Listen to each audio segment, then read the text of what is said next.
Assalamu alaikum Uyghur Heptilik görürmenleri. Ma Heptilik programımıza hoş geldinler. Bu heptede sizlerge huzurunuzda bir neçe sual ve cevap tayarladık hem de. Hem sualını başlayıp ketemdik. Sual cevaplı. Başlat gideyle. Hoş geldin. Hoş buldum. Ötken hepte şu Xitay'nınki ceset oğurlaş seçiliki oturuğa çıktı hem de. Bilgimizdeki hem de Xitay hükümetinin hazırki sistemisiyle totaliter rejim. Totaliter rejim degen hem de Hakim mutlak. hakim mutlaklık yani Bizim. yoki Ha, onun aylık bir neçe xil nimeler bar hem de onu mu ancha-muncha bir tushuntirib o'taylik hem de. Hem de bu hakim mutlaklık degan gap hem de bu başka nimde azınlıklar yoki asallıklarga şu davlatdagilarga ham zulm qilib qolmasdan balki o'zining xalqiga ham zulm qildi ham o'zining xalqini ezidi ashuni shumirdi degandek. doğru. Bunu totaliter rejimning biraz tushuncha bagash aninkeyin mushu 8 ayning 7 kuni bir advokatlik o'rnida ishlaydigan Yashinxoninki Weibo'da bu to'g'riliq bayonotini bir to'xtalib o'taylik mencha deb o'yladim. Marhamat. Doğru. Sen degendek şu ayın 7. günü Beycan'daki bir avukat Xitay'daki şu gayet zor ceset uğurlap setiş setçilikini aşkarladı. Bu haber aşkarlangandan keyin Xitayda naiti çoğun tesir kozgadı. Bulapmı ictimai taratqularda. Şunun bilen Xitay hükümeti bütün gücü bilen hazır bütün bu toğırdaki uçurlarını kamal kıldı. Weibo ondan başka Xitay'nınki hatta devlet taratquları azırak onşap biriktiken bu xildagi haberlerini çoğu. Ulanı mı kaldırıp ötüptü meni çoğu. To'g'ri ayliq inkas yazg'ili bo'lmaydigan, inkas yazdigan yerlarni yeshiga gap qo'ygan ahvollar bor ekan.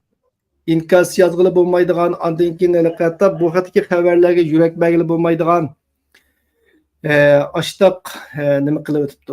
Endi bu voqea to'g'risida azroq bizningki ko'rurmanlarga nimaningki qisqacha mazmunini bir yetkazib o'tgandan keyin andan keyin bu vaqtdagi qarashimni so'zlab o'tsam. Xo'sh. Anda hozirgacha mediaga oshkorlangan qismi bu ishninki Xitoydagi davlat ilkidagi tashkilotlar, doktorxonalar, tadqiqot o'rinlari va universitetlarni o'z ichiga olgan holda bir qancha dori shirkatlari, universitetlar shu Xitoyninki jasad ko'ydirish markazlaridan, andan keyin Xitoyninki ba'zi doktorxonalardan jasadlarni setib olgan, ya'ni o'g'irlikchi setib olgan qonunsuz holatda. Ve bunundan hem de hazır en köp deyilayotgani çiş saladigan çiş davolaşqa münasebetlik materiallarni yasab chiqishga ishlatgan bu xil narsalarni-chu. Endi bu narsalar Xitoyda hozir hamda o'sha jasad setish, jasad o'g'irlash jihatdagi cho'ng bir setchilikni o'ttirib chiqarganda hozirgacha hamda qo'lga tushirilgan jasad sunak 18 ton ekan. 18 tonla sunakni qo'lga tushiribdi. Ondan keyin 4000 jasadni o'g'irlab sotganligini pash qilibdi Xitoyniki saqchi tarmoqlari. Bu ish asosligi shu Xitoyniki Sichuan, ondan keyin Guangxi, Shandong. Guangxi, ondan keyin nima? Shandong bağı deyman. Shandong ba. Shandong qatorliq rayonlardagi munosabatlik doktorxonalar, dori zavodlarga chetishliq bir ish ekan. Endi bu vaqtdagi xabarlarni asosan Xitoy monopol qildi. Hozir faqat chet eldagi YouTube'lardan yoki chet el axborot vositalarining xabarlaridan ko'ralaydi bizningki qiziquvchilar agar buni ko'rmoqchi bo'lsa. Bu yerda ham mening diqqatimni tortgan bir narsa bu yerda bu xabarga alayda men diqqat qildim. Chunki bu yerda men not olgandim bu to'g'risida. Kisel sebebidan ölmegen 25 yaşdan 20 yaşdan 60 yaş arasında bo'lgan kishilarning jasadini oldi ekan bular. To'g'ri, to'g'ri. Bunga dikkat kıldın mı? Uqmadın. To'g'ri. Diqqat qildim. Ya Aniken yeni bularninki 2015dan 2023gacha bo'lgan oraliqdagi iliqi jasad nim qilib sotgan foydasi hamda 380 million foyda topdi hamda. Shunda qarab he, ko'zamchilikda hamda. he doğru. 380 milyon daptı. Yana 34 ming parça mahsulotni mo qo'lga tushiribdi. Shuningdan ishlab chiqarilgan. To'g'ri. Demak, meninkanda bu yerda eng ensirganim shu. Kasal sababidan o'lmagan degandikin ular cho'qim ya o'lim jazosi berilgan kishilar bo'lishi kerak-da. Birinchi o'ylig'im. İkincisi ular hamda qatnash voqeasi yoki degandek hamda saq turib o'lgan kishilar bo'lishi kerak-da. Ama eng ensiratgini meni nima desang, eng ensiratgini bizniki Uyg'urlarninki lagerga tutilgan, izdiraksiz yo'qolib ketgan kishilarninki bu rezil jinoyatning qurboni bo'lish ehtimolligi. Uning ustiga iliqi shu bir necha yil oldida shu halol organ e'loni chiqqandi. Shunga aloqador halol organ e'loni chiqarib, keyin yo'qolib ketdi u deymi? Shunga aloqador bir xabarlar chiqqan. Men To'g'ri, u halol shuni his qildim, shunga bog'lay To'g'ri. oldim. U halol organ ko'pincha arab davlatlaridagi boyvachchilarga Xitoy doktorxonalari ta'minlaydigan mulozimatda. Ama muvaqqatim qilib suңaklardan ishlab chiqariladigan material ekan-ku bu hamda. To'g'ri, to'g'ri. Demak hamda bu yerda Xitoyninki jasad ko'ydirish tarmoqlarininki igichaqsiz jasadlarni setib xajlashi u boshqa narsa bir chiriklik hamda bu-chu. Hem setchilik. Ama bizningki Uyg'urlarninki agar azda uchun o'ldirilayotganligi va xalqaro sudlarda isbotlangan bir haqiqat. Shundoq masalan, Londondagi sudninki asoslardan birida shu Uyg'urlarning jasadlarininki ilinganligi, ya'ni organ yetkazchiligiga Uyg'urlarninki qurbon bo'lganligi qayd qilingan. Bu vaqtda dokladlar bor. Bundaq ahvolda hamda Xitoydagi bu jasad satchiligi, bu jasad elib setish yetkazchiligiga Uyg'urlarning qurbon bo'lish ehtimolligi nihoyat yuqorida, chunki nurg'un kishilarning izdirki yo'q hozir. Ham lagerlardagi nurg'un milyonlardan söz geçivatımız hamda. Bu milyon degan bir son hamda buning ichida necha ming kishining izdirki kimligini hech kim bilmaydi hamda-chu. To'g'ri. Hatto oilasi bu qanchalik chiqmay yo'qolib ketgan, qanchalik oilasi bu ishchi yo'qolib ketgan kishilarningki izdirkini kim qildi? Hech kim qila olmaydi masalan. Xitoy saqchi hujjatlarininki pash bo'lishi bilan biz o'rgandik u yerda 70 yoshlik bor, 7 yoshlik bor hamda-chu. To'g'ri, to'g'ri. Demak hamda bu yerda tutib qolgan. Meniki eng ensirganim shu nuqtaga diqqat qildim. Navoda agar Xitoyninki yana bir masala bu yerda davlat shirkatining qo'li bor-da buningda. To'g'ri, to'g'ri. Demak, davlat yetishlik. Shu normalda Xitoyda bu xil ahvollarni ba'zida yo'l qo'yapti medialarning keng tashviq qilishiga. Ammo bu qatam taltufus cheklabdi. Demak, davlat shirkatlarining chetilishi buningda bir qism Kommunist partiyaning yuqori qatlam rahbarlarining qo'li bo'lishi ehtimolligini o'tirg'i chiqirdi-da. To'g'ri, to'g'ri. Bu yuqori hamda. Shunga bu men eng ensirgan nuqtam shu bo'ldi. İnşallah bizdeki qarindoshlarimiz bu jinoyatning qurboni bo'lmagandi. Ammo bo'lish ehtimoli eng cho'ng bo'lgan bir topluluk, bir insonlar guruhi bizda hamda. Nimishqa deganda bu o'zining xalqiga buni qilishga ravo ko'rayotgan bir yerda hamda bizdek ya'ni yo'qotish ya'ni nima tarafdan hamda Xitoy tarafdan yo'qolish girdobiga berilayotgan, yo'qotilayotgan bir nim bo'lgan ekan. Bu hamda buni qilishi nihoyat bir ularga nisbatan normal ya'ni. Nihoyat bir tabiiy holatda o'zining xalqiga qilganni bizninkiga hech tortinmasdan qila olishi bu muqarrar bir ish hamda. Shu eng xatarligi shuda. Hozircha o'tirib chiqqanim shunchalik, shunga shunchalik nima qilayli? So'z qilayli bu haqda. Buni davomli iz qo'llab turish kerak bu xil hodisani kuzatish kerak menimcha. To'g'ri, to'g'ri. Aninkayda ikkinchi bir savol, men Xitoy tashqi ishlar ministrliginiki, net. Ya'ni netniki Uyg'urlarni qo'llanayotganligi, ya'ni 9-nji slabmışda bir doklad elan qıpdy. Bununki netninki Dünya Uygur Qurultayı Türkiye'deki Şarkı Türkistan Teşkilatlar Birliği degendek bir näçe teşkilatlarny bulardan yardam alyp yani kenin Xitay qarşı kollanıp alaqdar bir hüjjet elan qılınıpdy. Bunun qarta göz qaraşlaryňyzy sözläp baksanız anan keyin bununki ijabi, selbi taraplaryny bir He. qarap çyksak. Senin net degenin bizdeki körürmenler yaxşı düşenmezki mümkün. NED'ni demekçi sen. Toğra, NED. NED degenimiz Amerika'daki demokratiyani ilgiri sürüş fondi cemiyeti Amerika dövleti tarafından tesis kılıngan. Toğra. Bu teşkilat dünyada demokratiyani qollaş üçün her qaysı dövletlerdeki öktüçü partiyalarga, mustaqil taratqularga, andan keyin her kısım yekleniyotgan cemiyetdeki tön qatlam teşkilatlarga yordam berdi. Hazırgacha bizningki Uyg'ur teşkilatlarından Dünya Uyghur Qurultayınınki NED'den pul alayotganligini bilamiz. Uyg'ur hareketi Ruşen Abbas xonimniki, andan keyin Uyg'ur tadqiqot markazi Abdullakim İdris efendimniki.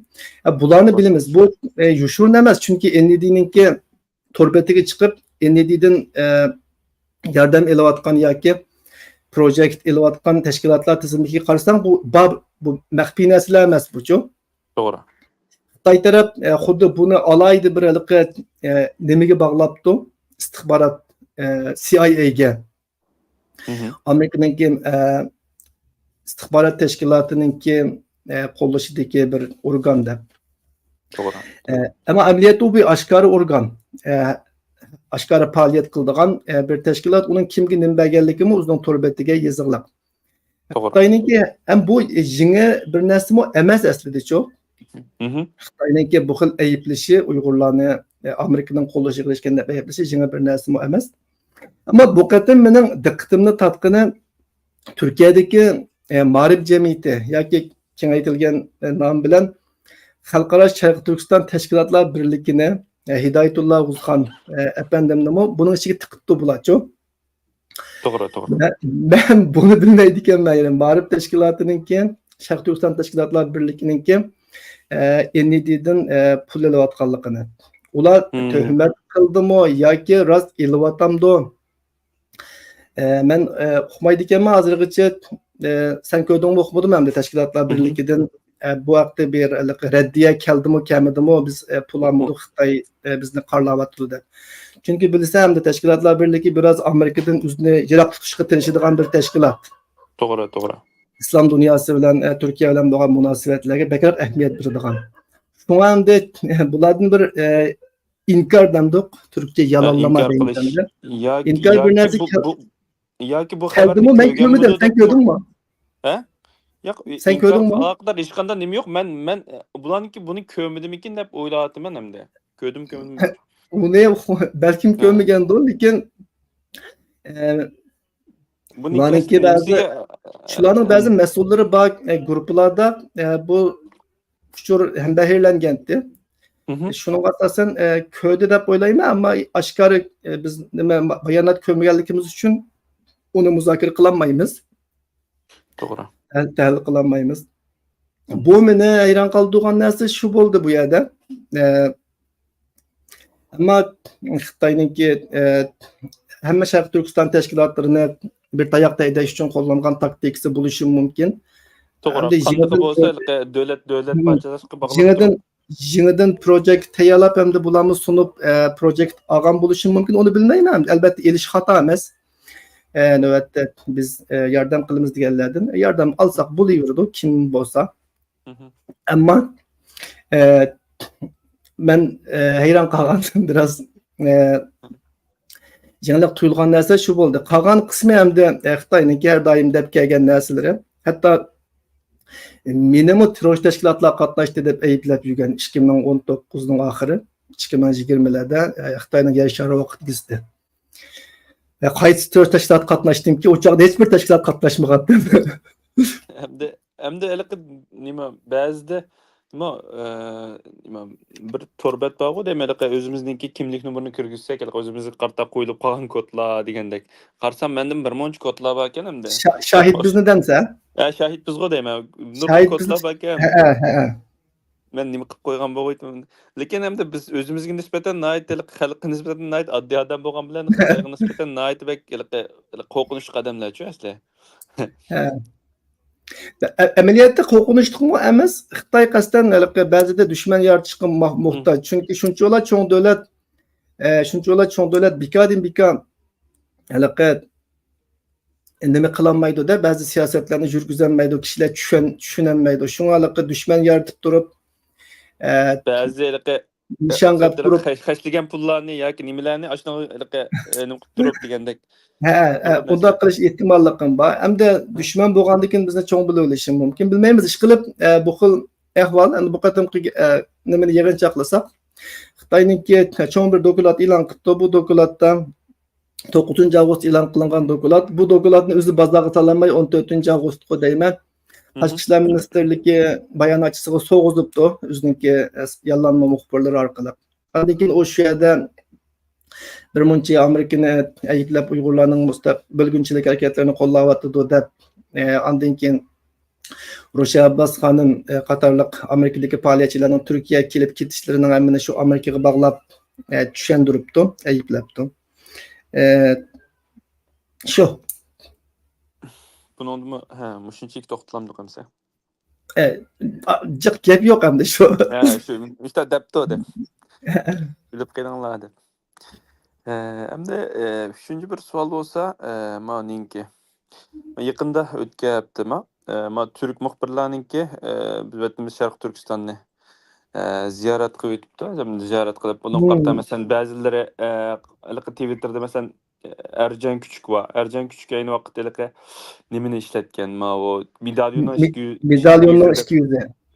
200 deganda nima qilib masalan Uyg'urlarni masalan tashkilot rahbarlari yoki nimalarni gapga solgan bu hatta bir yomon ta'sir qilgan bir video ishlashtirishgan. Ya'ni Xitoyparast Uyg'urlarninki to'xtamoqchi yig'inchoq o'tay. Uyg'urlarninki butun Sharq Turkistondagi chet ellardagi davosini Amerikaning G'arbning uyuni degan bir jumlaga yig'inchoqlaydigan shaklda shundoq ko'rsatishni maqsad qilgan bir hujjatli film ishlab chiqqan va buning uchun bizningki Turkiyadagi Uyg'urlarninki tashkilot mas'ullari, faoliyatchilarni biz Sharq Turkiston to'g'riliq hujjatli film ishlaydik deb aldab, ulardan gap elib, undan keyin shu gapninki faqat o'zininki ishiga keladigan qismini ham kesib elib, qolgan yerlarini tashlab o'tib, shundoq bir film ishlagan kishi. To'g'ri. Hamda buningga qatnashgan bir necha nimalar bor deydimda. Yön Haber, Anka, Dim TV degandek hamda. Bunun ichida hamda Turkiyadagi 10 necha media qatnashibdi Xitoy elchixonasini o'rlashtirishi nimasi bilan. Ammo buning ichida Cumhuriyetdan boshqa qatorg'idek media bek yo'q. Diqqat qilgan bo'lsam. To'g'ri. Cumhuriyet hamda qatorg'idek bir media Turkiyada. Bu bir ichinishli hamda Cumhuriyetninki qatnashqini. Ondan boshqalar asosan bir media degudek medialarmi emas. Bular 4 avgustdan boshlab yoki 2 avgustdan kelgan xabarlar bor. Bular hozirgacha Xitoyning davlatlik medialarga chiqib so'zlayapti. Undan keyin g'arb medialarida anglagan ko'rganlarimizga qaraganda bu yerdagi vaziyat nihoyat yaxshi ekan deyapti. Ish qilib Xitoyning tashviqotini qilyapti. Hatto Turkiya kelgandan keyin texmi yaxshi yozamiz deb Twitterlardan uchurlarni beryapti. To'g'ri. Lekin hamda buning eng ichinarli bir tarafi bor.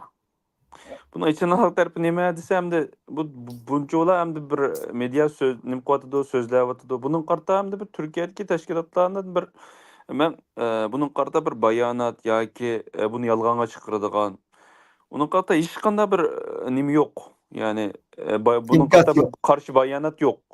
Bu hamda bu bizni ichindirdi-chu. Hamda bundan keyin hamda bular kelgandikin demakchi hamda Tig'inbek hamda ko'zanglar ko'stimiz demakchi-da hamda shunda to'simi shu hamda bu degan hamda gündem degan tez o'zgarib turadigan narsa vaqtida inkas qaytirib qilib turmasa unutilib ketadi.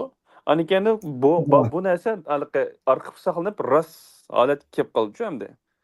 Hem bunun qarta bir tushunchaningiz qandaq? Aldı bilen Türkiye'deki teşkilatlardan bununla inkas çıkamdı, çıkmamdı, hemişke çıkmadı degan mesele kirişin avval bu ahval qarta men azırak bir tushuncha beray. Aldınqı videolarımı bu haqda bayallab batdı. Şundaqtım hem adam körüp bulamaydı da. Doğru. Hem de ötken aydığı deyme. Eşkay boldu mu Hakan Fidan Türkiye'nin Taşqı İşler Ministri Xitayga ziyaretke bardı. Özün bilse. Doğru. Hakan Fidan'ın Xitayga bargan ziyaretinde bizden Şarkı Türkistan'ı ziyaret kıldı.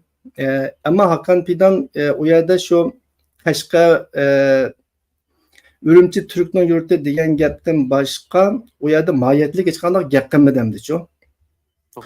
Xitoyninki tashqi propaganda teşvikatını tekrarladı. Terörlük hatta Ürümçi kelib turibmi yana Mashinroy erkin dunyosi bilan kurashgan vaqtda terörlükka qarshi turish kurashini qo'llaydiganligi, yana shu konu muqamni tekrarladı chu.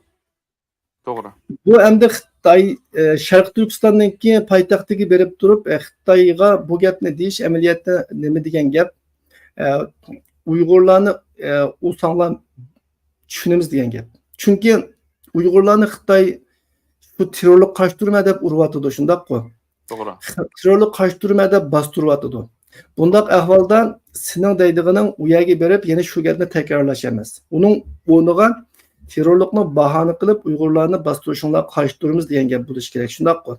Ama undaq bir gapni deydiganligining bisharati birilse Hakan Fidan'ı Ürümçi'ge ula alamdı, almaydı.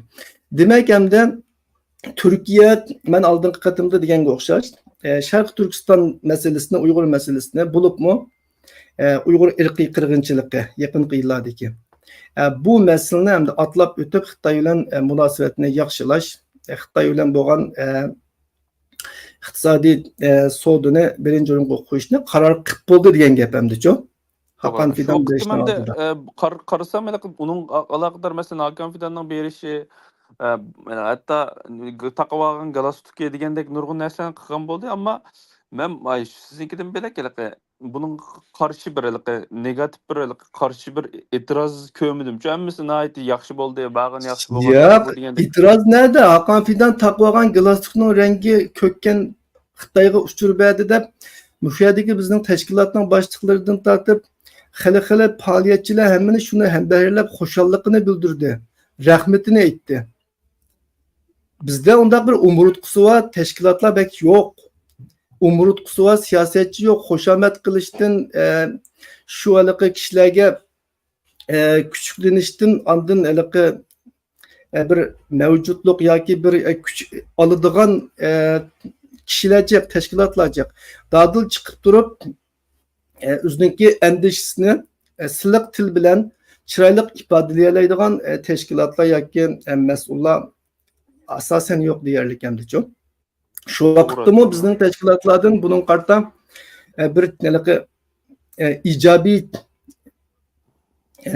ijobiy baholar chiqdiki, endişe yoki tanqidlash chiqmadi.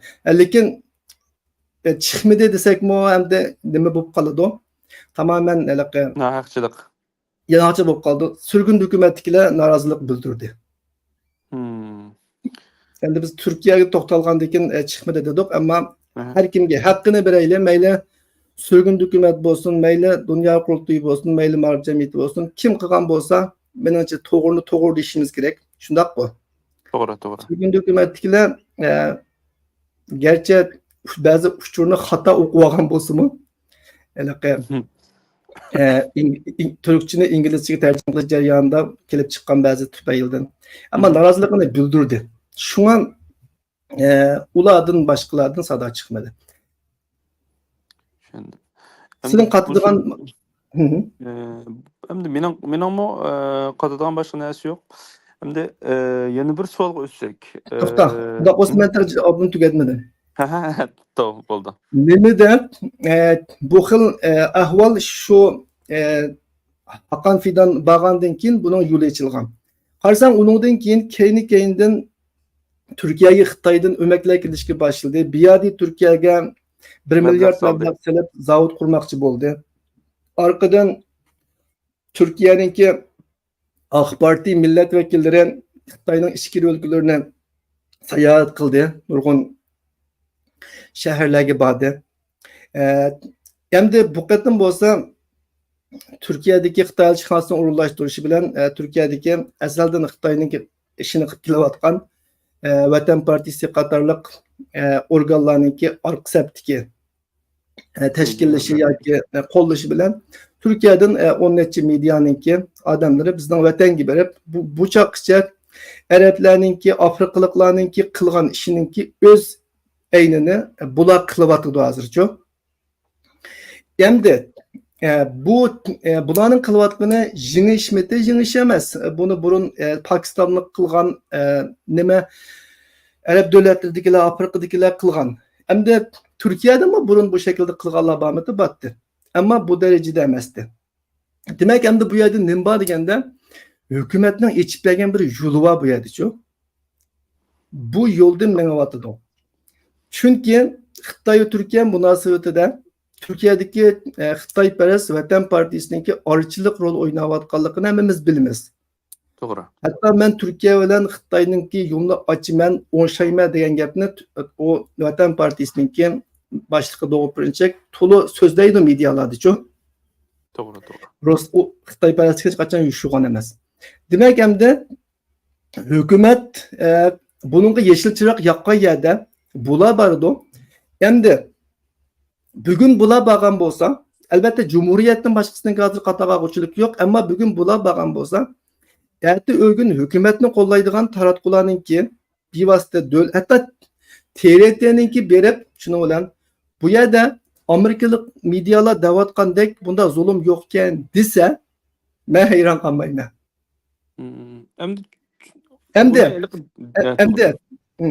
Endi bu xil masalada hukumat bunda yo'l ochgan bu xil masalada Türkiye'deki bizningki Uyg'ur tashkilotlar yoki dunyodagi tashkilotlar kuchlik imkoniyat qaytara olamdi desam, mencha qaytara olmaydi. Chunki biz pal açamayız ama o'tmishni bilamiz. Türkiye'deki Sharq Turkiston Teşkilatlar Birliği bo'lsin yoki Dünya Uyg'ur Qurultayiningki Türkiye'deki nimaları bo'lsin, tarmoq organlari bo'lsin-chu hamda. Ha bo'pti, Dünya Uyg'ur Qurultayi o'zining bosh shtabida bo'lsin, masalan-chu. Bugungacha Turkiyaninki Xitoy bilan bo'lgan munosabatida Uyg'urlarni qurbon qilishdir bo'lsin yoki Türkiye'de hatta konsulxonaning oldida saqchilarninki namoyishchi bolalarni urib, hammani supurib Xitoy qaytarib o'tma degan chaqlarida bo'lsin masalan-chu.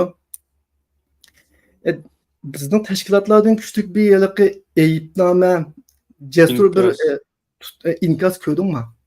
Yo'q, inkos ko'rilmadi. Ko'rolmaysan. Chunki hukumatninki tamamen nimasiga tushib qolgan tashkilotlardan yoki hukumatdan qo'rqadigan tashkilotlardan kuchli bir Türkçe aytganda turush bir maydon ko'rolmaysan.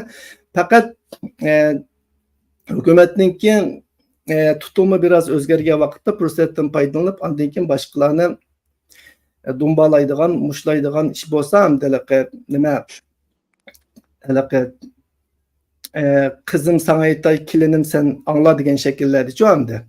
Devala bu şekillerde biz gaplarni devaladı. Xuddi Mahmud Abbasqa qarshi bayonotlarni biraldigimizga o'xshashchu. Ammo uning o'xshashini Turkiya qilganda bilamaydi. Bunda bo'lsa şu bu yerden nuqul Türkiye'deki teşkilatlarını ayıplaş emas. Çünkü Türkiye'de hizmet kılayotgandan keyin balkim endişsi bo'lishi mumkin. Ama Dünya Qurultayi bu jihatda tayinliq. Yani başka jihatda xizmatlari bor, lekin bu xil masalalarda keskin maydonni bildirish jihatda burundan tortib ojiz bo'lib keldi. Bundan keyin o'zgaramda bilmayman. Bo'ldi, endi buning qarta bir bu bayonotlar qarta endi Sharq Turkiston sürgündü hükümeti nim qilyapti-da. Buni endi oxirgi savollarimizni mushun qarta bir yana bir to'xtalib o'taylik mencha. Endi qancha savol? Dördüncü sualga keldik. Dördüncü sualga keldik. Yaqında men Facebook'ta kim o? Birisininki şu Taliban'ninki Uygurlar hakkında bayanat berginni yani Twitter'a yollap koyuptu linkini. Şu qarasam fakat o nime bayanatçınınki değişeceğim ismini unutup kaldım. Fakat Zabihullah Mücahit. uzun bir videonunki otturu kesilgendek lan bir bade gördüm. Ben de Ya değişeceğim de eslen nime? Esle o Uygurlar için ilan kılgan bayanat emez. Otturu Esle, toplu ötüp ketken lan. esle o Taliban bayanatçısına kılgan bir ziyaretken, bu ziyarette muhbir Uygurlar doğruluk dadıl sual soraptı. Şunun bilen Taliban bayanatçısı bu sualga cevap verişki mecbur bulup gelip, andikin suyuklandırıp cevap verip ötüp gitipti.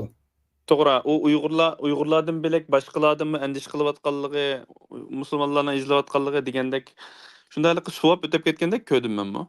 He. Bu yerda bu Taliban'daki mesele lam emes buçu. Mesela Karsan Pakistan'daki aldığınki baş ministri nime bir mi Han? İmran Han mı? İmran Xon ya. İmran Han'dan Uygurlar doğruluk sorulganda bilmeyme dedi. Şundak koy. Ammo Falastin to'g'riliq nima qilgan vaqtda buning qirta bir javob bergan. Tabii ki o Palestin ulanın ekibalları. Uygurlar doğruluk sorganda bilmeymen dedi. Annekin Amerika'da değil mi? Erdoğan'dan Amerika'da Uygur balla soğuğan vakitte bu meseleni Amerika yaxşı hal kıla alaydı da cevap verdi Erdoğan. To'g'ri. Şundak koy. To'g'ri. Hem de Taliban'ın bayanatçısı mı Uygurlar doğruluk soğuğan çağda to'g'ri Uygurlar zulümge uçuravatıdı. Şuna biz Xitay tarafı bilen bu meseleni sözleşimiz diştin onuğa en bir tabi gap bu hamde. Bunun onuğa nemi dedi? Uygurlarla zulüm tatmatmaydı.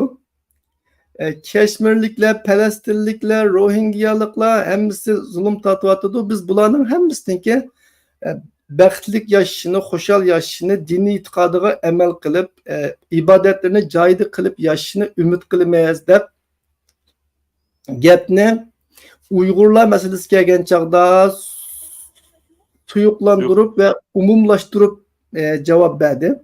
Cevap biripti. Doğrusu ben onunki şu ben mi sen degendek ona ictimai taratkudun köydüm. Meydandan kömügellikim için şuna biripti dey. Andın keyin Xitoydan mablag' kutish kelgan chog'da konkret deb tushundaq-ku. U vaqtda zaten biz nim qilamiz. Biz Xitoyninki Xitoy bilan savdoni kuchaytiramiz, Xitoydan mablag' talab qilamiz. Xitoy kelib Turkiya Afg'onistonninki ishlari uchun mablag' sohasi bo'ldi. Bizni yaqin munosabatimiz bor deb o gap kelgan chog'da naydi konkret naydi uçuk cevap verip ama Uygurlar kelgen çağda hem yerdeki Müslümanların katarında bir Türklerinki bir gibi var ya alaka. Başınız sağ olsun ya ki Allah yardımcınız olsun deydi han. Kutuluşun bir şekli vardı bu. Benim kulağımdan kessin bu işte. Şu şekilde Müslümanlığı bəxtli gözükende ümidini oturup yaptı şu. Hem de bu yerde Taliban'dan hem de bekçek nasıl kütmeyimiz diyor. Hem de bu yerde biz Uygurların münasebetlik boğallık için biz de hal kılıvatımız. Ama Taliban'ca nasıl kütmeyimiz. Çünkü Taliban özünün devletini idare kılıştı kıyınlıvatkan bir teşkilat. Teşkilat deyme tek hazırlıkçı itiraf kılgan bir devlet yok resmi. Doğru. Ama gayri resmi şekilde Xitay Rusya itiraf kıldı. Türkiye itiraf kıldı. Münasebet ortatıdı çünkü kendi. Ama resmi şekilde BDT'deki ornuna kayıtırıp verilmedi. 3 yıllıkın tebrikle parat ötküzdü. Neç günü aldı da. Harbi kural yaraklarını gösterip heyve kıldı. Ama Afganistan'daki %50% artık kişinin açlık aslında yaşavatkallıkını hepimiz bilimiz hazırca. Dünya neme sebepten köresel güç deyimiz köş tügmeyevatı değil mi? Başka devletler geçip gidiyor. Dünya Seyyar Teşkilatı'nın Halkara Açlık Plan Mahkemesi'nin toxtuma yardım talep kılıvatıdı hazırca. Demek hem de bu halkınınki kusqını bekişte kıyınlıvatkan hakimiyetten Xitayga karşı bir fakat yonçukudaki pul tugap kılıp Xitay olan boğan gelişim bozulup gitip kazandı. Vay bu bizim Türkiye'den başka devletlerden ügensek oğudak Uygurlarını kozur kıp durup Xitaydan pul elişine dep sözlep kalsa sözlep kalamı ki küllerini dığdemdi çok. İnşallah. Ama hazır ama bu halette ondak bir yukarı mukamda Uygurlarını nime kılalışı qoğduya alışı yoki Uygurlar için gap qilishi natayin men shu Afg'onistondagi Uygurlarga panolik berib ularni Xitoyga topshirib bermasa xo'sh. Bunu başınçılık toxtlayla umu alayda bir etiraf qağadek bir iş mu emas faqat soğuk Eş, ötüp şu- ketken ekan. Şu lekin şu- ama Uygurlar bek ayajallandı bunda mesele kelgan vaqtda alayda Bizim şu dep bizim şu halkımız hayacandan kaçkandan keyin xato qilib amal yok yakıp kaldık. Hı, Matlağıcı yok dedim. şu. Hem de yana bir keyingi sualga o'tib ketaylik endi. Ma Hı hı. 15-yilda Palestin'deki prezidenti Mahmut Abbas.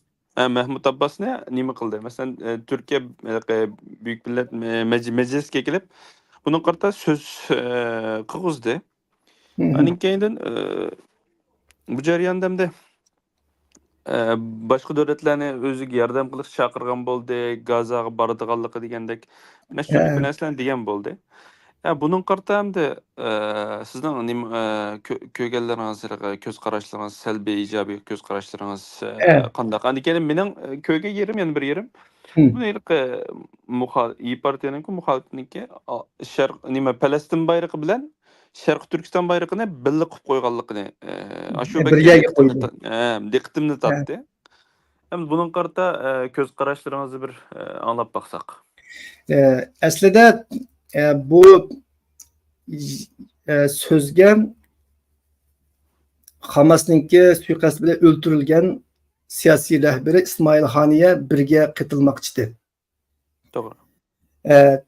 Aldı bilan buni biraz beshiga tassak menimcha bizningki qarindoshlar yaxshi tushunalaydi, chunki bu yerda Turkiyaning qilayotgani aslida qarsak Falastinni izchil qo'llaydiganligini bildirishdan bekrak Amerikaga maydon o'qish. Bu yerdagi masala shu qarab. Ikki oldida nima İsmail Haniye qasd uchrashdan oldida Xitoy. Yo'q, u yerga ketmaymiz. İsrailning bosh ministri Netanyaxuni Amerika parlamentida nihoyat olqish bilan qarshi oldi. Netanyaxuninki so'zi 17 qatim damda ismni qamida bak qatim olqish bilan kesildi-ku parlamentda. Netanyahu u yerda tamamen Falastinga qarshi shunda nima keskin gaplarni qilgandi-ku, oshqun gaplarni. Shunda bo'lishi qaramay shunda olqishladi. Endi Netanyahu xalqaro jinoyatlar sud mahkamasi tutush buyruqi chiqargan. Dünya Adalet Mahkemesi urush jinoyatini ayblayotgan. Bütün dünya tarafından demisakmi, dünyanın xeyli ko'p qismi tarafından urush jinoyatchisi, hatta irqiy qirg'inchilik jinoyatchilar ayblanayotgan bir shaxs shundaq-ku. To'g'ri. G'azzada 50 mingdan kishininki o'lishining bevosita bosh javobgar endi. Nima adolat nuqtasidan qaragan vaqtimizda. Ammo Amerika boshdan tortib buni qo'llab keldi va bu qatim kuchli qo'lladi. Bu endi Turkiyaninki achchig'ini keltirdi-da endi. Shunga Turkiya bu yerda tashlanib qolgan Falastinga sahib chiqqanligini bildirish uchun Amerikaning İsrailning Amerikasi bo'lsa, Falastinning Turkiyasi bor degan shaklda-ku endi. Bunga bir javob bermoqchi asli. Bu javob uchun Turkiya Mahmud Abbasni chaqirdi. Mahmud Abbasning yanıga İsmail Haniyeni chaqirdi. Mahmud Abbas javob bergili unumida başladı. İsmail Haniye men kelay dedi. Asli İsmail Haniye qasd kuchilmagan bo'lsa, Tehrandagi yig'ilishdan keyin Turkiya kelmoqchi. Mahmud Abbas keldi, kelmasi İsmail Haniyeni yolg'iz Türkiye'deki Büyük Millet Meclisi'de sözletmekçiydi. Türkiye'nin planı şu anda. To'g'ri. Ama İsmail Haniye qasd kuchirdi. Hamas onun o'rniga chet eldagi bir siyosiy rahbarini emas, G'azzada yushirinib yurgan Yahya Sinvarni tayinladi. Shuning bilan Hamasning bir rahbarini akilish mumkinchiligi qandoq bo'ldi? Tugidi shundaqmi? To'g'ri. Tugagandikin shuning bilan orada biroz jimjitlik hukm surgan, balkim mushu mezgilda Mahmud Abbas Turkiyaga men kilay deb, chunki Haniye bilan birlik kelgusi yo'qdi uningchi. Yalnız Çünki u vakillik Falastinga. Shunga Haniyening tas kuchurg'ini uningki ishiga yaragan bo'lsa kerak. Shuning bilan darhol bu men kilay dedi. Shuning bilan Turkiya yalnız Mahmud Abbasni deganingdek o'sha oyning 15-kuni, ya'ni payshanba kuni Turkiya Büyük Millet Meclisi'de alkış bilan kutib oldi. Türkiye'deki her qaysi partiyanın rahbarlari bununla qatnaşdı. Bu hem de Türkiye'ninki tunji qatımlıq emas, yani 2005-2003'lerden hazırgıca 3. qatım qısuğu deyme iş qilib Palestin rahbarlarınınki Türkiye parlamentida söz dışı. Hem de bu yerda Mahmud Abbas o'zininki Palestinning birdan bir qonunliq vakili ekanligini ta'kidlab oldi. G'azzaga bordiganligini dedi. Bu la hikoya hamdi. Uni keyin ko'ramiz hamdi-chu. Ammo sen deganda bu yerda diqqat qiladigan bizni masalaga daxil qiladigan qismi İYİ Parti'nin grupsidagilar bu yerda Sharq Turkistonning bayrog'ini Falastin bayrog'i bilan birga yonma-yon qo'yib qatnashdi yig'ingacha. To'g'ri. Ondan keyin texmo qiziqarligi Xitoy elchisimi Falastinni qo'llayma deb shu yig'inga kelib nimadan balkonda qatnashdi. Nimalar chatda turib qatnashdi. Shuning bilan bu yerda kimdan kimlarga nima uchur ketmekçi yoki kimlarga nima uchur bermekçi degan bir nima chiqdi-da, masala. Yoki savol tug'ildi. Ana bu yerda qiziqarli bir qancha nuqta bor. Sen diqqat qilding, o'qimadim. Bizning ko'rurmanlarning ba'zisi diqqat qildi, balki bilmaganlar shuni eskartay. Mahmud Abbas oldin qatim Xitoy ziyoratida Uyg'urlarni terrorchi degan bir shaxs. Xitoyninki Xinjiangdagi tırnak içinde so'zlayman, Xinjiangdagi bostirish harakatlari terrorlik qarshi turish harakati, buni qo'llaymiz degan. Bunga qarata Turkiyada bu gap Turkiya mediasida kuchab tashviq qilingandan keyin yavaşni topganda urib oldi deganim shu. Bayda qilsam. Hakan Fidan yoki Erdo'g'onlar o'xshash gapni deganligi xabar qilinganda Turk mediasi buni bek ko'p turib xabar qilmagancha. Hech kim bir narsa deyolmagan. Ammo Mahmud Abbas bu gapni degan vaqtda Türk medyası ko'p turib xabar qildi. Shuning bilan Bahçeli Uyg'urlar uchun yaqinqi yillardan bu yana chiqinma deb aytib, qachon bir fursat topamna deb turgan. Davlat Bahçeli shuning bilan Mahmud Abbasni sat tanqidlab o'tirib chiqdi-da. Xudoyim bergandek bir ish bo'ldi. Tanqidimda to'g'risi tillidi hamdi-chu. Şerefsizdir, namussuzdur, haysiyatsizdir deb. Şunun bilan ondan keyin bizning Uyg'ur tashkilotlarimi ilhom olib bularga qarshi bayonotlarni berdi shu vaqtda. Endi Desek bo'ldi ekan. ondan keyin bu qatim hamda qarasang Mahmud Abbas taklif qilgan hukumatninki hamrosi, sheriki shu Millatchi Hareket Partisi. Shundaqmi? Bu yerda hamda İYİ Partiya, bular o'qitish partiya, hamda bularmi ash partiyadan ayrilib chiqqanlar hamda. Shu bu yerdan ham Xitoy elchixonasi bor, elchixonaning xodimlari bor. Shu bu yerdan Sharq Turkistonning bayrog'ini shu yerga qo'yish hamda hem Xitoyga, hem İYİ Partiyaga, hem AK Partiyaga hammasiga nisbatan bir uchurda. Eng muhimi Mahmud Abbas bilan bir uchurda bu. Yana her kim hem de üzgüçlük bir uçurunu alıdığan yoki her kim üzü bermekçi olan kişilerge uçur berdiğan bir sorun buldu bu. Qanday qilsam shunda tushunsan bo'laverdi o. Yani mesela Mahmud Abbas için bir savap demiş kan. Ben bu Uygurlarını Xitoyning kechkishi deb qo'ysam Turkiyadan tayoq yedi. Türkiye parlamentini kutuvag'ili beribdi, Sharq Turkiston bayrog'i oldinda turdi debchi. Andagi Xitoy elchisi Falastinni qo'llig'iga kelgan, u yerda Sharq Turkiston bayrog'iga duch keldi.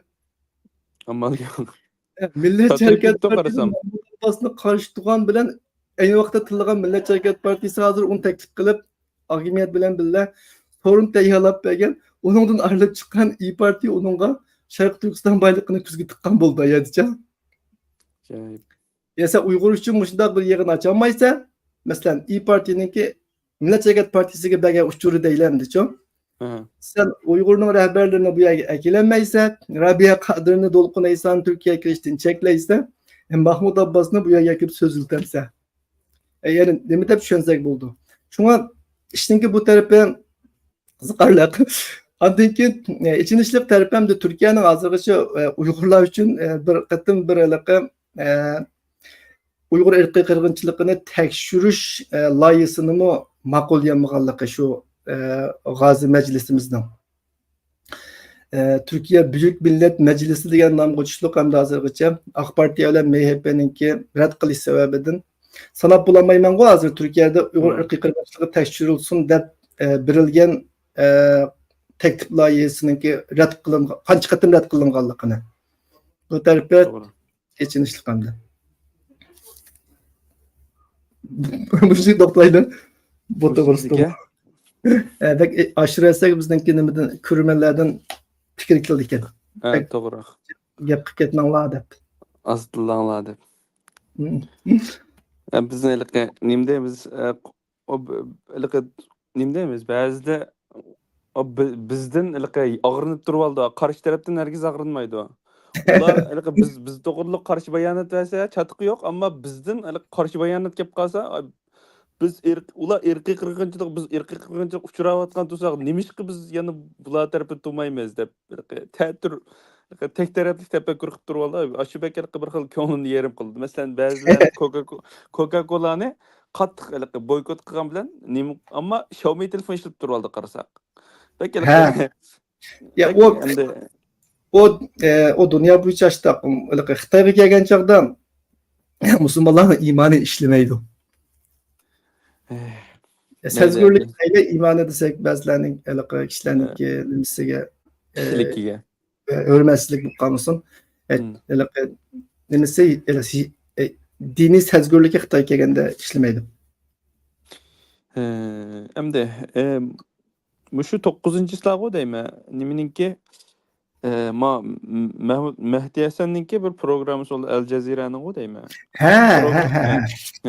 El Jazeera'nın programı da bir doktor Victor Gao. Yani Victor Gao. Gaujikay o deymi ismi? Gaujikay'ninki Xitoychisi Gaujikay, İngilizcesi Victor Gao. Qattiq bir rasvochilik o'zini qilim bo'lsin qayt o'zini ta'kidlab davomli gapida chang turib ba'zida Sharq Turkiston deb qo'y deb oldim de. Nima ashlab nima qilib ketdi? Shunda Sharq Turkiston degan gapni deyolmay Sharq Turkmaniston deydi. Amal yo'q. Qilib ketdi bu. Uninkendi buningga Rayhon Asad biz Uyg'urlardan hamdan Aziz Aysa Alkun Aziz kam qatnashdi. Qatnashibdi uninkendi. Buning qarta hamda qandaq pozitiv negativ taraflarini deb baqamsiz. Aldı bilan nima bu Victor Gao haqida ozroq tushuncha bersam men bizniki qarindoshlarga. Bu Victor Gao Xitoychisi Gao Jikay.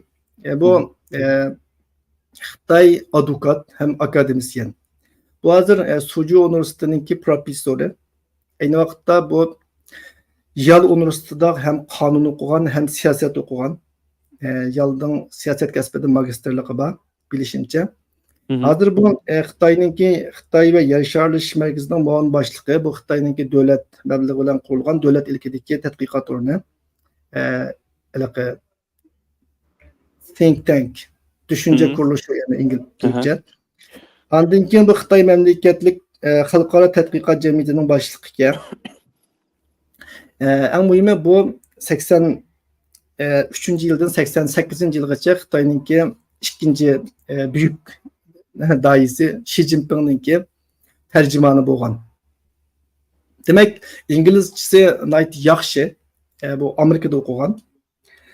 Ammo Amerika'da o'qigan bo'lishi qaramay hamda Amerika'nın demokratiyası, insan hakları, adalet qarşı degan narsalar qilchi yuqmagan bir kishi. Ödek su yuqmagandek yani. O'dak suyuqmagandek zodi. Bu izchil hamda yillardan buyon Xitoy Kompartiyasininki tashqi tashviqotini qilib kelgan bir kishi. Bu eng qiziqarli yeri, men uning arxivini tekshirishdan his qildim. U hozir Xitoy Jungu Kuomintang İnqilobiy komiteti Beijing shaharlik komitetining a'zosi ekan. Kuomintang nima? Bu yerdagi Kuomintang Tayvandagi Kuomintang emas. Jungu Nimaga nima amal yo'q nima? chiqarib qo'ygan o'zini. Jungu Kuomintang Jungu Kuomintang nima Weiyuan Hui. Xitoysini unutib qoldim. Shu Xitoydagi 8 qo'chaq partiya bor ya. Uyushmalik ishchilar partiyasi bu o'zininkilik totalitar rejim. Ya'ni Adalet Partisi, Nur Partisi bu deganda Xitoyda 8 dona qo'chaq partiya bor ya. Xitoy Kompartiyasi faqat nima emas, totalitar, ya'ni yoki mutlaq emasligini bildirish uchun ham qurib qo'ygan. To'g'ri. Jungu Gongchandang Geming ve Yuan Hui. İsim geldi. Muşunki bu a'zosi ekan. Yani demek yo'g'on gap bu yerda Kompartiyaga kirmaganlar yeri bor buning oshkoricha. Ammo butun nimasi hayoti Xitoy Kompartiyasini aqlash va uningga ishlash bilan o'tgan bir shaxs. Bu oldin qatimi bir necha qatim chiqqan, ammo bu qatimqidek rasvo bo'lmagan hamda-ku. Chunki bu qatim bu men başdan tortib ko'rdim programmani. Bu qatim bu hamda Xitoyninki haqiqatan aptibashchasini ochgandek bir ish qilibdi. Balkim Xitoyga yaxshi bo'ladi deb vazifasini elvatmasa deyman. Elvatamdiki deyman. Elvatmasa emas. Elvatmasında ammo bu yaxshi bo'ladi deb bu haqda nima nurg'un savollarga nayt mutahamlacha nayt nima mediaga nisbatan hamda qarşılanmaydigan şekilde cevap verdi. Mesela Aziz İsa Alkun bilen, Azizkan bilen, Reyhan'ın inisi, Azizkan'ın anısı hakkında soğan suallarga mı bu? Aslında bir insani mesele, ya ki benim xavrim yok deydiğen mesele şu bu. Devlet parçası çetip turib oldu değil mi? Şundan dedi, senin anan Xitoyninki birlikini parçalagan qatnaşkan mı dedi. Eğer senin inin Xitoyning birligini qo'llamasa, uçakda onun tutuluşu to'g'ri degandekchi. Oilam bilan ko'rshanmaymiz desa, onda da Junguning birligini qo'llangni men kurashtirib qo'yay deydi. Shu darajada. Ondan keyin yana bir yer var, nima Mao Tibetninki bir vakilni Jungo kelib sayohat qilib ketinglar degan bir yer bor deymi? Bu degan bir nima to'sa, panohlik ish to'sa qanda bardi. Yo'q, men boshlab boray dedi ya. Ben boshlab boray debdi, men deyapman, men sen boshlab borsang bo'lmaydi, o'zim boraman desa, uni men bilmayman deydi. Sen boshlab borsang bo'lmaydi, men o'zim bora olsam bo'ldi desa, uni bilmayman deydi. Ondan keyin Xitoyninki tashqi ishlar ministri yo'qolib ketgan Chingang. Chingang mı? Chingang. Yo'qolib ketgan birisi var. U hozir nerede desa, Junguda bir yerda bosh qilib deydi. Shundoq. Junguda bir yerda bosh qilib, u xatolik o'tkazdi, shuni tekshiryapti deydi. Ondan keyin eng bildirliga yana bir yeri nima? Mahdiyasan shuni dedi. Tayvanliklar shunda baxtli yashayotmamdi, xo'shal yashayotmamdi. Ularni birlikka turib nima qilisizlar? Yashig'ila qo'yinglar o'tmaylicha dedi. Desa nima deydi? Tayvanliklarninki hozirgi mustaqil bo'lma deydiganlar aslida Jungulik emas. Buni ayni vaqtda Tayvanni Kuomintang erishdan burun Yaponlar ishg'ol qilgan. Yaponlar bu yerga jiq odamni yo'tkab kelib urlashtirayotgan, bu shuning avlodi deb. Onun evladı olsun nima bo'pti yani. Yana demoqchi bo'lgan gap bu yerda Tayvanni cho'nquruqlikdan kelib yasag'anlar mustaqil bo'lsin demaydi, yerliklar deydi demoqchida. Bu aslida u Jungo'nun emas demek. Ha, demek o'zining zimini mustaqilligini o'zi talab qiladi degandek bir gapchu yerlik xalqni. Bu nihoyatda haqliq bir narsa. Buni bir o'zini qo'g'dash uchun, Xitoyni qo'g'dash uchun ishlatishga nihoyat kulkilikda.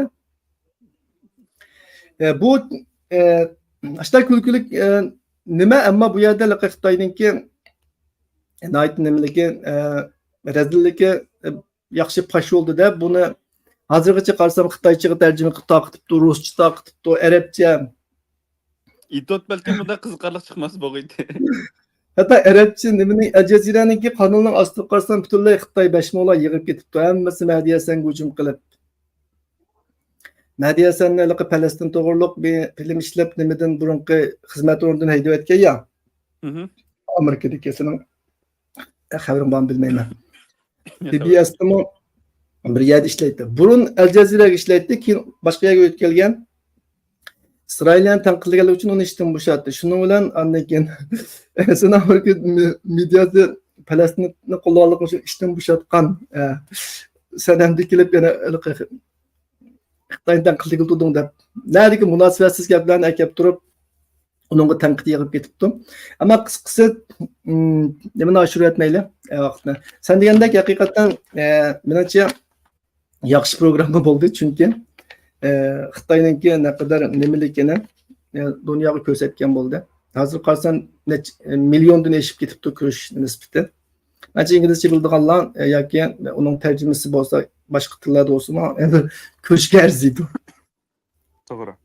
Bir ko'rib beqishni tavsiya qilamiz yani. Hem huzur alışla hem Xitoyning aptibashtirisini nim qilsa ham kulali ishlar. Yana bu yerda eng nima shu. Har qancha bo'lsa sen professor bo'lib kelsangmi, doktorlik unvoningdan to'ti bo'lsa-mi, ingliz tilining har qancha pechat bo'lsa-mi, yoki qaysi bir tilda sen shu qadar usta bo'lsangmi, yolg'onni, xatoni, zulmni aqlamoqdan tez ish yo'q jahonda. Bunu bir o'qishishbatda o'qishdaman, tilim kelmaydi ya. Kötəmlikləşlikdən xoşamət qilishdən iğir iş yo'q. O bir akademisyenga nisbatan o kungi qilish mencha siyosatchi bo'lgan bo'lsa, tamam. Bir akademiyasini o kungi qilish mencha ichinishlik bir ish. Endi keyingi savol o'tib ketaylik.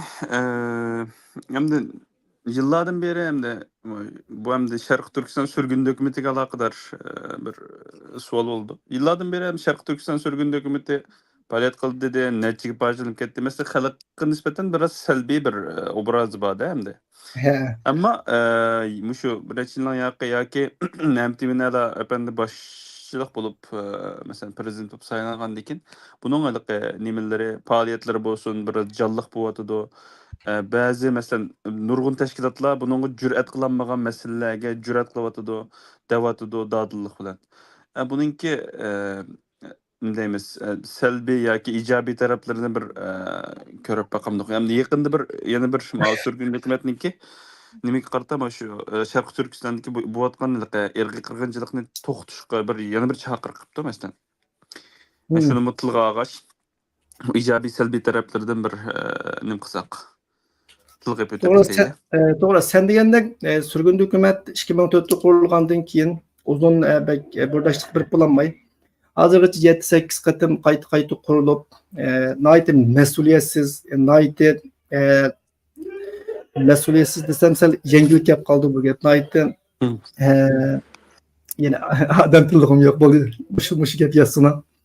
Nihoyat mas'uliyatsiz kishilarningki qulda haqiqatan parçalanıp veyran bulup, en mühimi bu sürgündü hükümet, cumhuriyet, asas kanun diyendek intayın kıymetli hukumla heclenip sıra bulup gitti şu yıllardan bu yıl. Doğru. Kişilerin hatta bu nemisiga okşap kaldı böyle küldürgü gücü. Şunun bilen kişilerlik askeri yok, nime müdafiye ministerleri Nakma. Bakandan bir dönem neçisi olsa onun veşi çıkıyordu o bir saylama ötküzüp. Adınkin hükümeti yok, baş ministerler, emin gele maşinesi yok ya ki bir tal katip yok baş ministerler, andan keyin haligi qo'sh prezidentlar Facebook'ta kurup öğrediğin narsaga aylanib qoldi. Bu haqiqatan ichinishli qildi. Men bir tarafdan ularni tanqidlamadim hozirgacha, chunki tanqidlashga arzimaydi deb qaraganlik uchun tanqidlamadim. Men hozirgacha ko'p tanqidlagan tashkilot chet elda Sharq Turkiston Tashkilotlar Birligi, yana biri Dunyo Uyg'ur Qurultiyi. Gerçi teşkilatınki bevosita o'zini tanqidlamasa bu faoliyatlariga qarata fikr bildirib keldim. Tillisima, maqtisima qilgan harakatlar qaratachu. Ammo bugun hukumatga jiq yoqib keldim. Nemishqa? Chunki qatag'anmidim endi. Nurg'un kishilar qatag'anmagandek men qatag'anmidim.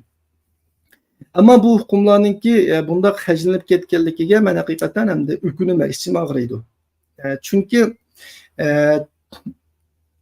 bu narsalar bizga lozim bo'lgan narsalar-chu bu. Shunga bir davlatda qonunga bo'lgan hurmat tugisa, kishilar qonunga rioya qilmaydi, shundaq-ku. To'g'ri. Qonunga rioya qilmasa, o chog'da jamiyat inoq bo'lmaydi, muqim bo'lmaydi, taraqqiy qilg'ili bo'lmaydi. Shunga o'xshash, bu surgun hukumat, jumhuriyat, jumurboshqoni yoki rais, bosh ministr degan bu huquqlar asli qimmatli narsalar. Ham bu dunyoda ishlayotgan narsa. Masalan, Türkiye'nin baş ministri yoki davlat raisiga bir kim hurmatsizlik qilsa, jazosi bor o'zing bilsa. To'g'ri. Shundaq-ku. Darhol turmaga kirdi. Demek asli bu o'rni bor narsa, sharifi bor narsa. Buni ajib hajlab haqiqatan vayron qilib o'tdi bu kishilar. Hamda yaqinqi mezgillarda bo'lib shu mamtimin ala efendim surgun hukumatining hozir endi biz bir faoliyat qilayotgan aktiv surgun hukumat endi qanchinchisi deydiganlar bo'lishi mumkin. Shu mamtimin ala, doktor mamtimin ala bosh bo'layotgan Salih Xudoyorlar o'zini bosh ministr deb yoki bosh ministr go shu bosh ministr da'vati degandi. Men bu so'zlarni bek muvofiq ko'rmayman nemishqa desak, o'ziz bir to'p kishilarning saylab olgan shaklda bo'lganligi uchun hamda tırnak ichida deb turinglar, hamda tırnak ichida tushunib turinglar. Mamtimin Allah tırnak ichida Cumhurbaşkanı, Cumhur Reis Salih Xudoyor baş minister bo'lgan bu surgun hukumat yaxshi qilyapti bir qism ishlarni. Bo'libmi Dunyo Uyg'ur Qurultiyi deyishga petinolmagan yoki tushunish jihatdan nima jihatlardan tafakkur jihatdan farqli qaragan masalalarni dadil o'tirib qo'yyapti. Ondan keyin bularninki bu bayonotlari xalqaro xili cho'ng medialarda chiqyapti. Ya'ni Dunyo Uyg'ur Qurultiyiniki faoliyatlari yaqinqi yillarda bo'libmi ko'pincha projektni yurgizishni asos qilgan bir qism kishilik huquq tipidagi faoliyatlarga bakroq markazlashib qolgan bo'lsa, surgun hukumat mustaqillik, davlat qurish haqidagi xalqaro diplomatiya qoidalariga tushadigan so'zlarni dadil deyapti hamda. Undacha aytgan chog'da Dunyo Uyg'ur Qurultiyidagilar bu so'zlarning vaqti emas. Hozir buningga sharoit yo'q degan gaplarni ular deyapti hamda. Hamda ularga medialar o'rin beryapti hamda. Biri davlatningki qator qilib hozirgacha ularni kun tartibiga olganini bilmadim. Ammo bu so'zlarningki medialar tarafidan o'tirib qo'yilayotganligi, ularning dadil o'tirib qo'yilayotganligi, kun tartibga kelayotganligi meningcha yaxshi yuzlanish deb o'ylayman. Chunki mayli Türkiye'deki Sharq Turkiston Tashkilotlar Birligininki tutgan yo'li bo'lsin, mayli Dunyo Uyg'ur Qurultiyining bo'lsin, yoki bizningki tog' turalardagi qurolli qarindoshlarimizning tutgan yo'li bo'lsin, hech birining kapolati yo'qchu. To'g'ri. Hammasi men qilgan ishim to'g'ri deydi, yoki bo'lmasa boshqa ish bo'lmag'ach shuni qilg'achdim deydi. Ammo hech birininki nimasi yo'q. Bir iniq kelgusinidan umid beroladigan nimasi yo'q. Bundaq ahvolda bizga 4-chi, 3-chi, 5-chi tanlashlarninki bo'g'ini foydali. Chunki bu yerda birinchidan raqobat shakllanadi. Raqobat shakllangandan keyin birisi-birisidan xalqni tanishib, qo'llashni tanishib, yaxshi ishlaydi. Birinchisi-chu. To'g'ri. Hech kim bu xalq meni qo'llashga mahkum deb o'ylab olmasligi kerak. Buda o'ylaganlar bor lekin mavjud tashkilotlarda. Meni qo'llasangmi qo'llaysiz, qo'llamasangmi qo'llaysiz, mendan nochisi yo'q debchu. Shuni bu jihatdan foydasi bor, birinchidan.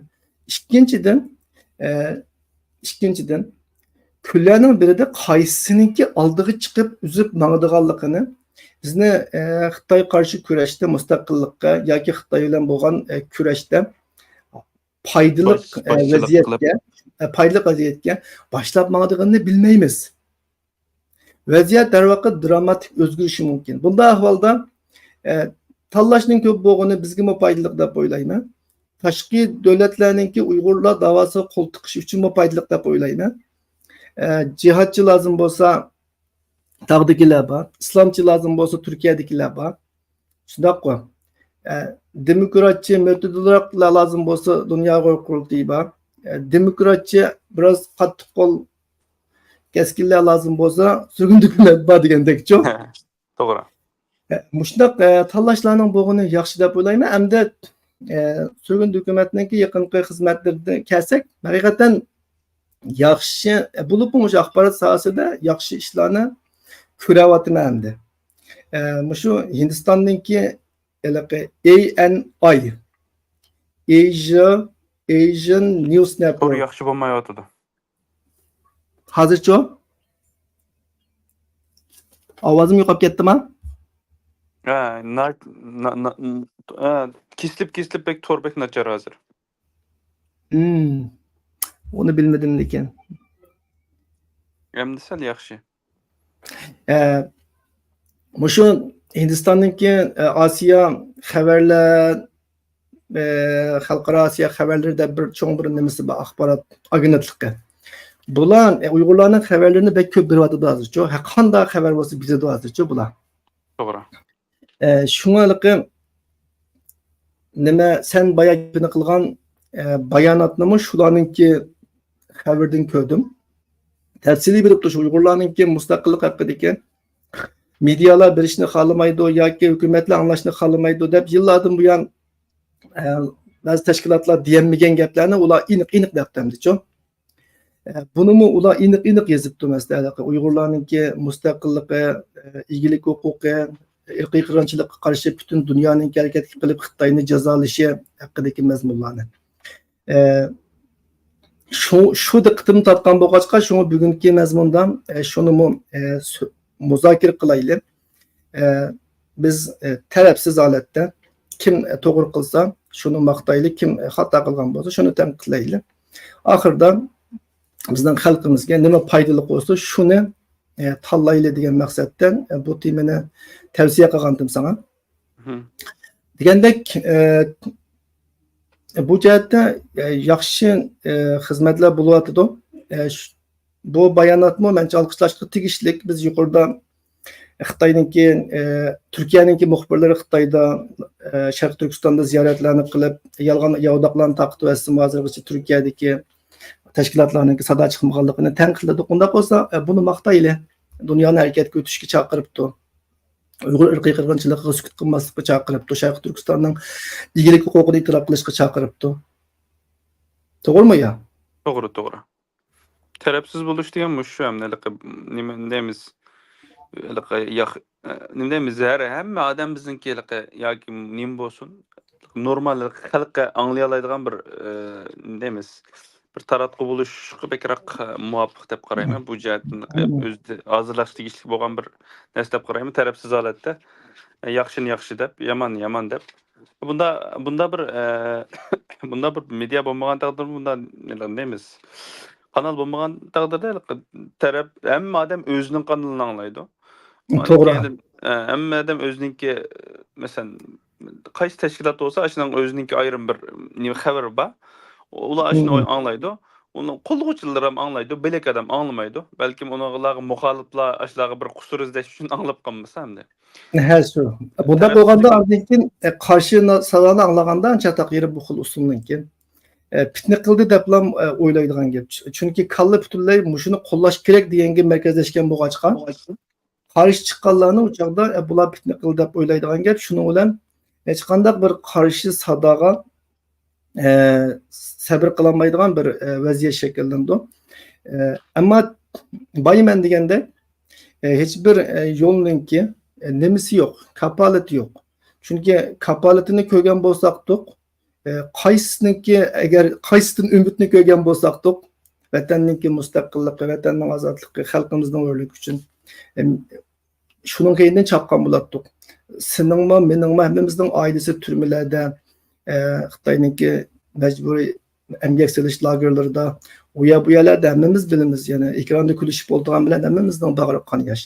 Shunga bizga bu yerdan uni buni tanlig'idagi holimiz yo'q aslicha. Bu demokratchi, bu islomchi, bu shariatchi yoki bu bir nimichi deb. Ammo hech birdan nima yo'q. Haliqi kelajak ko'rinmaydi. Gelecek kapolat yo'q. Shunga bu kurashni tashlab o'tmaymiz, davomlashtiramiz. Undaq bo'lgandan keyin hammasini sinab boqaylik. Rahmat. Endi shu eng oxirgi bir savol qoldi. Shuni endi ashtam bilan oxirlashtiraylik deb o'yladim. Bu nimada? Sen hozir Parijdagi Olimpik musobaqasi oyoqlashgan bo'pti. Oyoqlashib endi eng hayron qolarlik yeri O'zbekistonningki hamda olgan medallarchi. Bu yerda Amerika birinchi oldi, Xitoy ikkinchi oldi, O'zbekiston 13-chi, Turkiya 64-chi qoldi hamda. Bu meni medal olanmadı.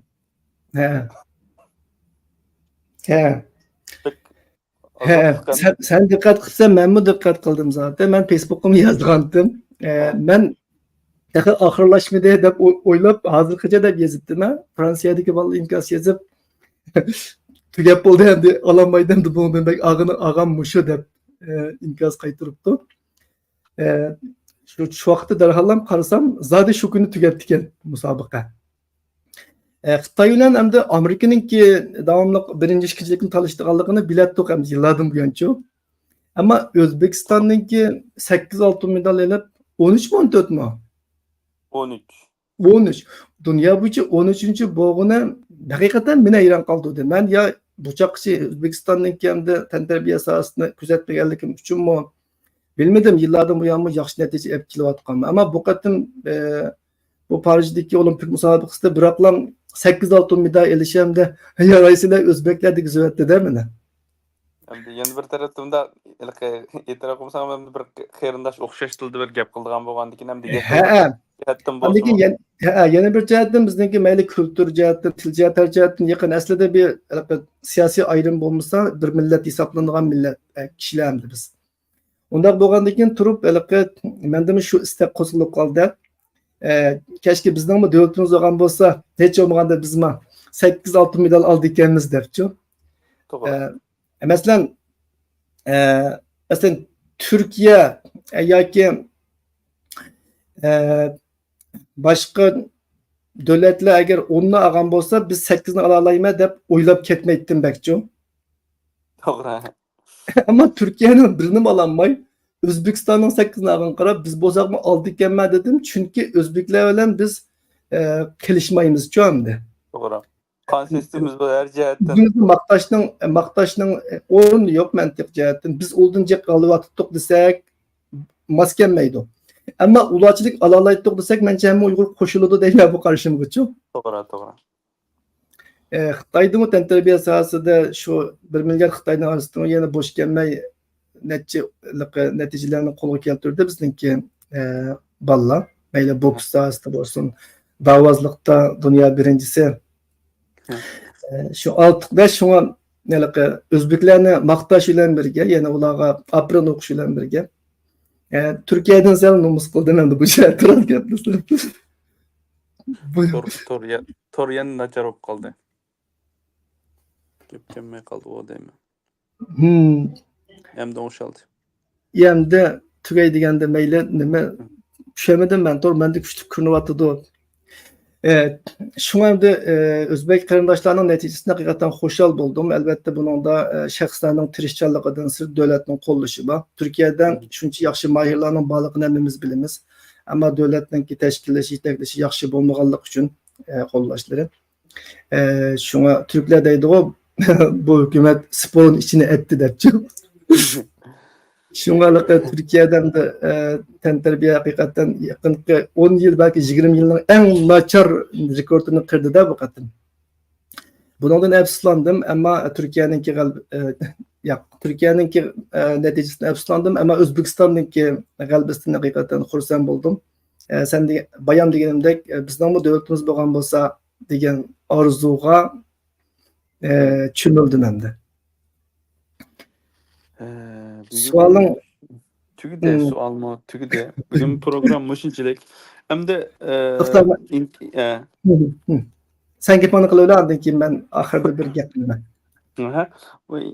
İnkasdan okugan boldoq bizlarga ko'ngil bo'lib inkas qoldirib program qarta taklif fikrlaringlarni berganinglardan intayin xo'shalmiz. Rahmat xalqimiz. Hamda ba'zida bizmi yetersizlikdan xoli emas. Ba'zi vaqtlarda haftalik qiziq nuqtalar almashib qoladigan ahvollar bo'lib qoldi ekan. Yangi masalalar bo'lib qolgan ekan. Biz tayyorlab qo'yganda boshqa chiqib Başka mesela bir noktada merkezleşken bolsak nayet yaxşı bo'ladi şu anda temimizden de tegimi jiq xalqimizning tegimi jiq narsalarni sunayli degan sababdan 4-5 tal 6-7 tal bir savollarga javob izlab qilgan bo'lgan ekan ba'zilarda yetarsiz bo'lib qoldi ekan ba'zida yarim soat burun ashunga aloqador xabar bo'lib qoldi ekan o'tib ketsa kelaryapti buning qarta bir qiziqqa qolmaydi so'vib qoldigan bir ahvol bo'ldi. Endi ko'p rahmat. Yana birisiga bu riyosatchilik deb riyosatchini aytdi. Yaxshi qilinmabdi degandek inkasdan ko'rdim. Men buningdalik nayt yaxshi qila oladiganligimga ko'zim yetdi. Assalomu alaykum hurmat. Ya'ni shu shekil qila olayman. Sen yaxshi qilyapsan. Lekin biz buniki programniki nayt tabiiy holat chiqishi, boshqalardan bir farqli bo'lsin degan shaklda shu şekilde erkin paran külüşüp degan şekilde qilishni nim qilgan to'q hamda deyishgan bo'lgan to'q. Aslida riyosetchi emassan. Sen men bilan fikr qatnashtiruvchi, paranglashuvchi. Faqat sen men chiroyim chiqmasin deb turib olding-da. Köpten köp rahmat hamda. Ko'ngil bilguninglarga yana boshqa fikrlaringlar bo'lsa, mening diqqat qilishim tegishli narsalar bo'lsa, deb turishinglarni nayt xo'shallik bilan qarshi olamiz. Çünkü bu bir tarafning mediasi emas, xalqninki.